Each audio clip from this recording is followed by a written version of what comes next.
তীব্র গরমে কয়েকদিন ধরে দক্ষিণ ইউরোপের বিভিন্ন দেশে তাপপ্রবাহ ও দাবানল চলছে। বিরূপ আবহাওয়ায় মারা গেছেন অন্তত ৩ জন। ২৪ ঘন্টায় গ্রিসে নতুন করে ১৫২টির বেশি স্থানে দাবানলের সূত্রপাত হয়েছে। পুড়েছে বহু ঘরবাড়ি।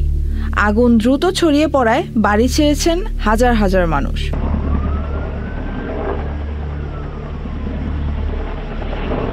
ইটালি, স্পেন, পর্তুগাল ও বলকান অঞ্চলের কিছু এলাকায় তাপমাত্রা ৪০ ডিগ্রি সেলসিয়াসের উপরে পৌঁছেছে।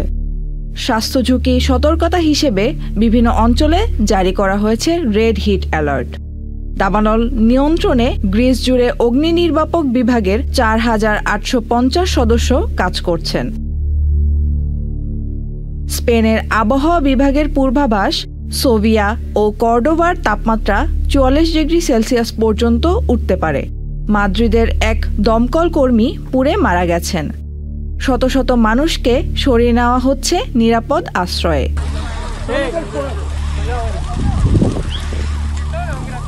ইটালিতে হিট স্ট্রোকে এক শিশুর মৃত্যু হয়েছে। সপ্তাহের শেষ দিকে দেশটিতে তাপমাত্রা ৪০ ডিগ্রি ছুঁতে পারে।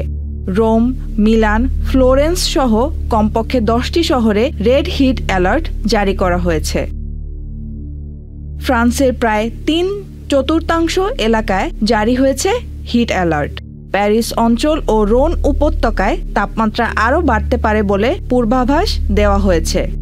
দেশটির স্বাস্থ্যমন্ত্রী জানিয়েছেন, তাপপ্রবাহের প্রভাব সামলাতে প্রস্তুত রাখা হয়েছে হাসপাতালগুলো।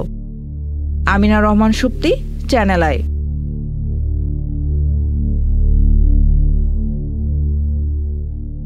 বান্ডেল থাকলে প্রতি সেনমানিতে টাকা বাঁচবে।